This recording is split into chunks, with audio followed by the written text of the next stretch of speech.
नमस्कार। अचानक ही केशव प्रसाद मौर्य के घर के बाहर विधायकों का जमावड़ा लगने लगा है। कहा जा रहा है कि ये वो विधायक हैं जो कि मुख्यमंत्री योगी आदित्यनाथ को पसंद नहीं करते हैं, वो अचानक केशव प्रसाद मौर्य से मिलने पहुंचे हैं।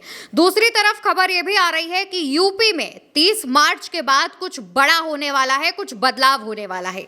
हमारे साथ आज चंद्रकांत जी मौजूद हैं, उनसे हम इन्हीं मुद्दों पर चर्चा करेंगे। चंद्रकांत जी, यूपी में क्या 30 मार्च के बाद क्या बदलाव होने वाला है? देखिए, 30 मार्च के बाद कहा तो जा रहा है कि बहुत कुछ होने वाला है और सिर्फ यूपी में नहीं, देश की राजनीति में भी होने वाला है। और अभूतपूर्व ये भी है, अकल्पनीय ये भी है और बड़ा ही रोमांचित करने वाला ये भी है कि 11 सालों में पहली बार प्रधानमंत्री नरेंद्र मोदी मुलाकात करने के लिए नागपुर जा रहे हैं मोहन भागवत से। पहली बात। दूसरी बात यह है कि उत्तर प्रदेश में इन दिनों जिस तरीके की हलचल है, उत्तर प्रदेश में जो कुछ हो रहा है, और ये हलचल ज़्यादा बढ़ी है हरदोई के गोपामऊ के विधायक श्याम प्रकाश के बयान के बाद। जब श्याम प्रकाश ने ये कहा कि मैं चाहता हूं कि योगी जी दिल्ली चले जाएं और केशव प्रसाद मौर्य उत्तर प्रदेश संभालें, तब केशव प्रसाद मौर्य मुस्कुरा रहे थे। किसी ने ये नहीं कहा कि आप उत्तर प्रदेश के मुख्यमंत्री के बारे में ऐसा ना बोलिए, योगी जी के बारे में ऐसा ना बोलिए, ऐसा किसी ने नहीं कहा, बल्कि वहाँ तालियां बज रही थी, वहाँ ठहाके लगाए जा रहे थे। पहली बात। दूसरी बात, अचानक केशव प्रसाद मौर्य के घर पर विधायकों की भीड़ बढ़ जाती है। विधायक, पूर्व विधायक, जिलाध्यक्ष, पूर्व मंत्री, मंत्री, तमाम तस्वीरें आपको केशव प्रसाद मौर्य के एक्स प्लेटफॉर्म पर मिल जाएंगी देखने को, जहां तमाम लोगों की भीड़ लगी हुई है। पहली बात। और दूसरी बात, केशव प्रसाद मौर्य की बढ़ती सक्रियता। केशव प्रसाद मौर्य कभी प्रयागराज में है, कभी वाराणसी में है, कभी इधर है, कभी किसी कार्यक्रम में है, उनकी सक्रियता बढ़ी है।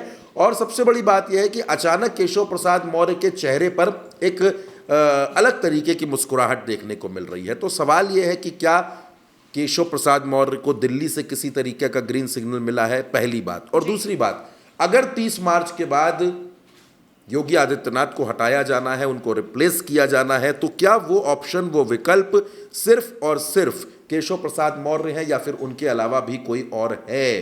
क्योंकि इस रेस में तमाम नाम बताए जा रहे हैं और कहा यह जा रहा है, क्योंकि आपको याद होगा उल्टा चश्मा यूसी ने आपको यह खबर भी बताई थी कि उत्तर प्रदेश में दलित मुख्यमंत्री को लाने की कोशिशें दिल्ली दरबार कर रहा है, गुजरात लॉबी कर रही है। अब दलित मुख्यमंत्री की जब बात होती है तो उसमें एक नाम आता है असीम अरुण का। आप जानती हैं, पढ़े लिखे हैं, उत्तर प्रदेश की सरकार में मंत्री हैं, अधिकारी रहे हैं, पुलिस की नौकरी उन्होंने की है और बड़े कहा जाता है कि बड़े काबिल नेताओं में उनकी इन दिनों गिनती हो रही है और दिल्ली दरबार के बड़े नज़दीकी भी माने जाते हैं। एक तो नाम उनका चल रहा है, दूसरा नाम ये चल रहा है कि अगर पिछड़ा को, किसी पिछड़ा को आगे किया जाता है, क्योंकि यूपी में प्रदेश अध्यक्ष बनाने की भी अटकलें हैं, उसमें ओबीसी को कैसे फिट किया जाए, तो उसमें एक पंकज चौधरी का एक नया नाम चर्चाओं में आ गया है। केंद्र की सरकार में राज्य मंत्री हैं पंकज चौधरी और मोदी जी उनके घर भी पहुंचे थे, उसकी तस्वीरें भी हमने देखी थी। एक नाम ब्रजेश पाठक का अचानक से चल रहा है कि ब्रजेश पाठक, बहुत कुछ हो सकता है, ब्रजेश पाठक को बहुत कुछ मिल सकता है, बड़ी जिम्मेदारी मिल सकती है।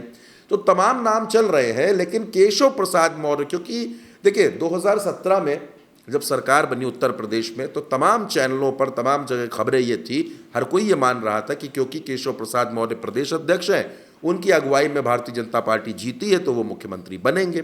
लेकिन वो मुख्यमंत्री नहीं बने, उनकी जगह मनोज सिन्हा अचानक एक्टिव हो गए, उनका नाम आ गया, मनोज सिन्हा भी नहीं बने, योगी आदित्यनाथ बन गए। लेकिन इधर कुछ दिनों से जो बयान, चाहे वो बयान योगी आदित्यनाथ के हों, चाहे वो बयान तमाम विधायकों के हों, उनके बयान ये बताते हैं कि उत्तर प्रदेश में वाकई कोई ना कोई हलचल ज़रूर होने वाली है। बतौर मुख्यमंत्री योगी आदित्यनाथ को 8 साल हो गए। ये उत्तर प्रदेश के इतिहास में किसी मुख्यमंत्री का सबसे बड़ा कार्यकाल है। उत्तर प्रदेश में कोई मुख्यमंत्री रिपीट नहीं होता था, योगी आदित्यनाथ ने वो भी रिकॉर्ड तोड़ा, वो रिपीट होकर के आए। लेकिन कहा जा रहा है कि इस बार वो अपने 5 साल का कार्यकाल नहीं पूरा कर पाएंगे।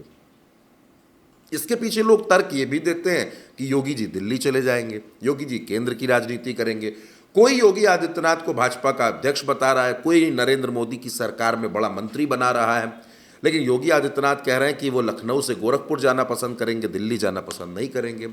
देखिए, बहुत से बयान सामने आ रहे हैं, बहुत सी चर्चाएं चल रही हैं, लेकिन केशव प्रसाद मौर्य की जो सक्रियता बढ़ती जा रही है वो ये सवाल खड़े करती है कि क्या केशव प्रसाद मौर्य को किसी तरीके का आश्वासन मिल गया है कि आप पर ही अब हम दांव लगाने जा रहे हैं, आपको ही आगे करने जा रहे हैं।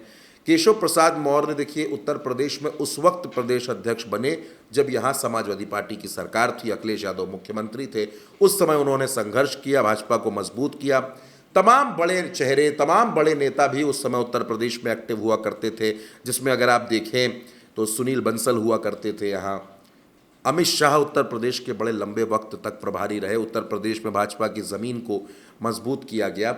लेकिन अब जब से ये खबर तैरने लगी है कि मोदी जी और भागवत जी में मुलाकात होने जा रही है, उसके बाद आपको किसी राज्य में हलचल नजर नहीं आ रही, लेकिन सबसे ज़्यादा हलचल उत्तर प्रदेश में हो रही है, क्योंकि मोदी जी भी जानते हैं कि अगर भारतीय जनता पार्टी में आज की तारीख में उनका कोई उत्तराधिकारी जो उनके सामने मजबूती से खड़ा है वो योगी आदित्यनाथ है। योगी आदित्यनाथ के अलावा वो और कोई नाम नहीं है, पहली बात। दूसरी बात यह है कि योगी आदित्यनाथ बड़ी आसानी से लखनऊ की गद्दी, लखनऊ की कुर्सी नहीं छोड़ेंगे। योगी आदित्यनाथ जानते हैं कि उनकी पूरी पहचान जो उन्होंने 8 साल में खड़ी की है, 8 साल में उन्होंने अपने आप को इस मुकाम पर लाकर खड़ा किया है, इतनी आसानी से वो कुर्सी छोड़ेंगे नहीं।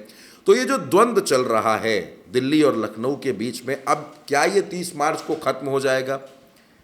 और अगर आप इस खबर का अध्ययन करिए कि क्या जो बात कही श्याम प्रकाश ने ये यूं ही कह दी या सोच समझ के कही थी, इसके पीछे कौन सी रणनीति थी, ऐसे तो कोई विधायक नहीं बोलता।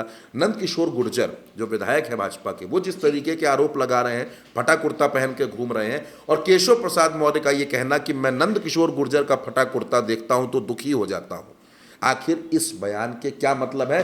तो इन तमाम बयानों के जब मतलब निकालने की कोशिश करेंगे तो उत्तर प्रदेश की हलचल भी समझ में आएगी। फिलहाल 30 मार्च का इंतजार कीजिए। 30 मार्च के बाद मुझे ऐसा लगता है कि उत्तर प्रदेश में और देश की राजनीति में कई बड़े बदलाव हमको आपको देखने को मिलेंगे। बिल्कुल, और जैसा कि चंद्रकांत जी ने बताया कि 30 मार्च के बाद ज़रूरी तौर पर कुछ ना कुछ बदलाव जो है वो आपको उत्तर प्रदेश में देखने को मिल सकते हैं। तमाम बयान सामने आ रहे हैं, इनको भी जब आप ध्यान में रखेंगे तो जाहिर तौर पर ये पता चलेगा कि ज़रूर अब कुछ ना कुछ बदलने वाला है उत्तर प्रदेश में। फिलहाल आपको क्या लगता है, इसका जवाब कॉमेंट सेक्शन में दीजिएगा और चैनल को सब्सक्राइब करिएगा।